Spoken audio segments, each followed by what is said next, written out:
Plato once said that love is the pursuit of wholeness. But what if he meant something more radical? That the right woman does not just complete a man, but transforms him into something greater than he could ever become alone. Tonight, we'll explore how philosophy and psychology unveil the hidden power of the feminine in shaping destiny. Plato's vision of love, as described in the Symposium, is not the shallow kind we often imagine today, the kind reduced to attraction or fleeting desire.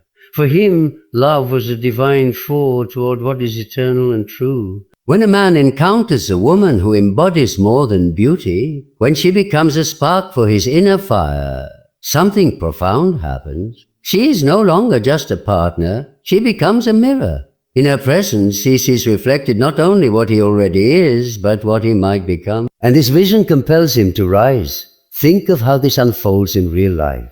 A man can wander aimlessly for years, chasing distractions, avoiding responsibility, indulging in comfort. Yet, when he meets the kind of woman who sees through him, who sees both his weakness and his hidden strength, he feels an unfamiliar pressure. Her eyes are not simply eyes. They are judgment, expectation, possibility. It is not that she demands greatness of him. Often she says nothing at all. It is her existence, her very being, that calls him upward. Plato would argue that this upward movement is the essence of love. To love is to ascend. The woman becomes the ladder's first rung. At first, her beauty awakens desire. But if he is wise, he learns that this desire points beyond the physical. It points toward order, harmony, courage, truth.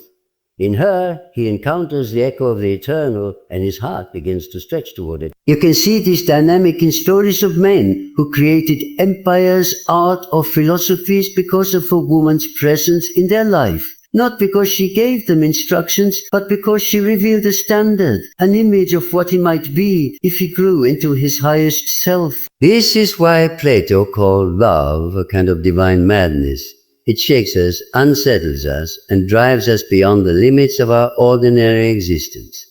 And so the woman who makes a man powerful is not a magician casting spells or a saint guiding him step by step. She is something subtler, a force that compels him to confront the distance between what he is and what he could be. And in that tension, in that fire, his soul begins its journey. Throughout history, the feminine has appeared not merely as a companion to men, but as a force that ignites movements, inspires creations, and even topples kingdoms. The ancients understood this deeply, weaving it into their myths. Consider Helen of Troy.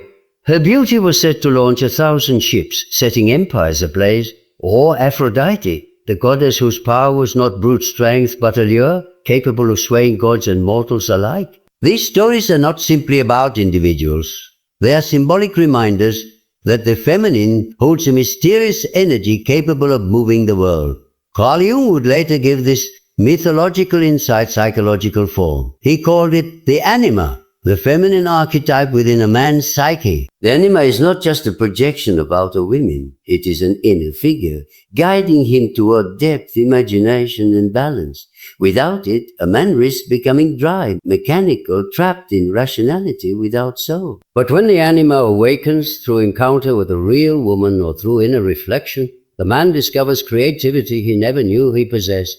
It is as if she opens a hidden chamber of the mind, a place where symbols, dreams, and passions flow freely. You can see this in the lives of great artists and thinkers. Dante immortalized Beatrice, not because she was simply a woman he admired, but because she became a vision of the divine feminine leading him towards heaven itself. Scott Fitzgerald was propelled into literary brilliance partly through his servant La Fazelda, who embodied both muse and madness. Even modern musicians and filmmakers often confess that their most groundbreaking work was born from obsession with or inspiration by a woman. She becomes more than flesh and blood. She becomes a symbol, a doorway to unseen worlds. But this dynamic is not confined to genius alone. Ordinary men experience it as well. A man who has drifted in routine may suddenly find himself striving, writing, building, or creating simply because a woman entered his life who stirred his imagination. Her laughter becomes music, her gaze becomes challenge, her presence becomes a kind of horizon he longs to reach. This is not manipulation, it is not her control, it is the mysterious way the feminine awakens what lies dormant in the masculine. The muse, whether mythological or psychological, reminds us that power does not always come from force. Sometimes it comes from inspiration, from the invisible push that makes a man reach higher than he ever intended. And in this way, the woman becomes the hidden architect of destinies, shaping history not with armies or decrees, but with the spark she leaves in a man's soul. Nietzsche once warned that comfort is the enemy of greatness. A man who lives only to avoid pain, who surrounds himself with ease, eventually becomes weak, stagnant and hollow. Love in its truest form does not allow such stagnation. The presence of the right woman forces a man into confrontation with himself. She does not simply soothe him. She challenges him, sometimes quietly, sometimes fiercely, to rise above mediocrity. Her love is not always gentle. It is demanding, because it reflects back his cowardice, his excuses, his laziness. Think of it this way. In solitude, a man can hide from his flaws. He can justify his failures to himself, excuse his lack of discipline, and live in the illusion that he is enough as he is. But intimacy dissolves the mask. In the closeness of love, he is exposed. The woman sees the inconsistencies between his words and his actions, between his potential and his reality. This confrontation can be uncomfortable, even painful, yet it is precisely this pain that forces growth. Nietzsche would call it the creative struggle, the suffering that gives birth to strength. A man who loves deeply cannot remain the same. If he is selfish, love will reveal it. If he is cowardly, love will press him to find courage. If he is complacent, love will disturb his peace until he seeks purpose. The woman becomes both mirror and test, her affection revealing his strength and her presence demanding that he refine it. This is why Nietzsche believed that suffering, far from destroying us, is the crucible that makes us powerful. What does not kill us does indeed make us stronger, and in the realm of love, it is the friction of two souls that forges resilience. You can see this principle in countless lives. Many men have confessed that they only began to discipline themselves, to work tirelessly, to build something enduring, because the weight of love demanded it. They could no longer live for themselves alone. They had to rise to meet the challenge of being worthy of her respect, her trust, her admiration. And it is not about submission or domination. It is about transformation. The woman is not there to pamper his ego. She is there to strip away the illusions he clings to, forcing him to become the man he was always capable of being. Even failure in love carries this lesson. The heartbreak of losing her, the pain of rejection, the realization of his own inadequacy, all of these can break him down, but they can also build him up. If he is wise, he will take the suffering and turn it into strength. He will learn discipline where once he was careless, courage where once he was fearful, purpose where once he drifted. The right woman, by her presence or even her absence, becomes the trial through which a man either collapses or ascends. Freud believed that human beings are not driven primarily by reason, but by hidden forces buried deep within the unconscious. Desires we cannot fully articulate, longings we may even deny, silently shape our choices, our ambitions, and our relationships, Among these forces, sexual desire and relational longing hold extraordinary power. They are not trivial urges. They are engines of creativity, ambition, and destruction. When a man meets a woman who awakens these forces within him, the energy does not remain confined to romance. It spills into every area of his life. Desire is restless. It seeks expression. And when it cannot be satisfied directly, it transforms itself into other pursuits.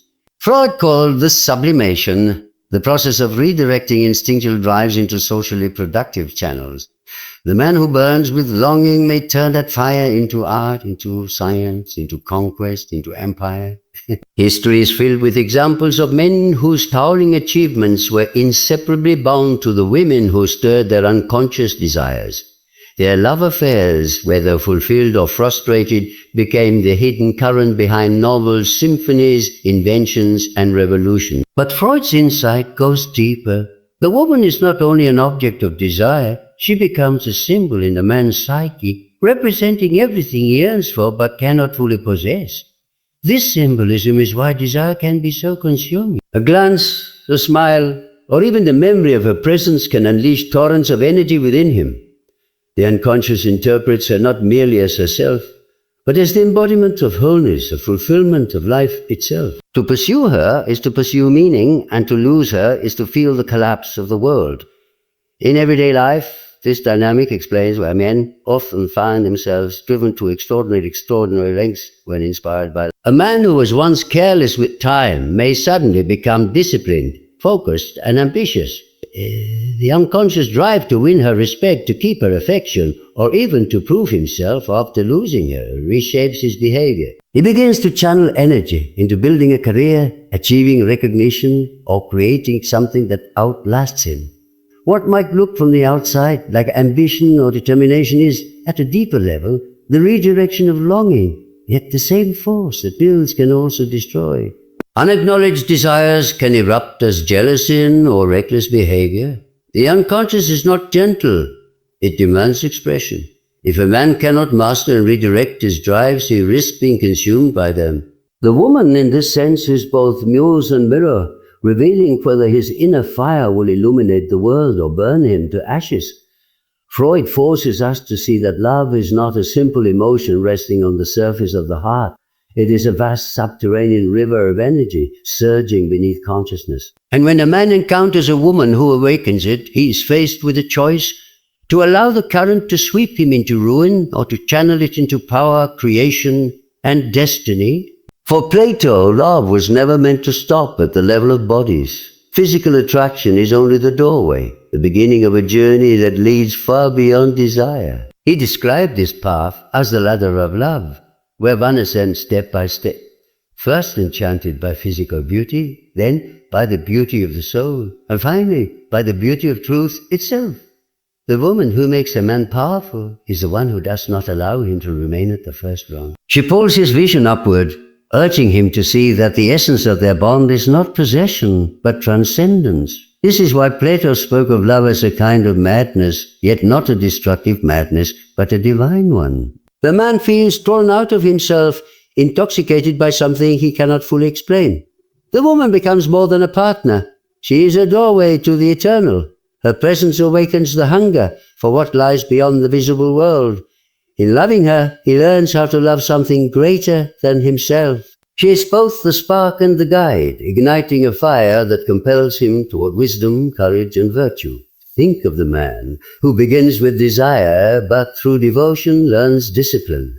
At first, he seeks her company only to satisfy himself. But slowly, he discovers that true closeness requires patience, honesty, sacrifice. He learns to master impulses, to shape his character, to earn trust. In this way, love becomes the training ground of the soul. What began as pursuit of pleasure turns into the pursuit of virtue. Through her, he discovers a new measure of power, not power over others, but power over himself.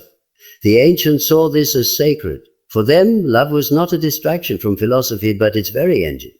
Plato argued that the longing we feel in love is the same longing that pushes us toward truth. It is a longing for unity, for perfection, for something beyond our fragile mortality. The woman becomes the symbol of this longing in human form, a reminder that there is always something higher to reach for. To truly love her is to climb the ladder, not stopping at appearance, but moving ever upward toward the eternal forms. Even in modern life, the same principle holds. A relationship that remains only on the level of attraction eventually collapses under its own weight. But when it becomes a shared journey toward something greater, toward purpose, toward truth, toward transcendence, it transforms both lives. A co-pilgrim, a companion in the ascent toward meaning. And in this ascent, the man discovers a form of power that no wealth, no title, no conquest could ever give him, the power to transcend himself. In the end, Plato teaches us that the woman who makes a man powerful is not simply a lover. She is a force of nature, an idea, and a mirror to his soul. She awakens what is dormant, tests what is fragile, and calls him to become who he truly is. And perhaps in her reflection, he learns that real power is not his alone, but something shared, something eternal.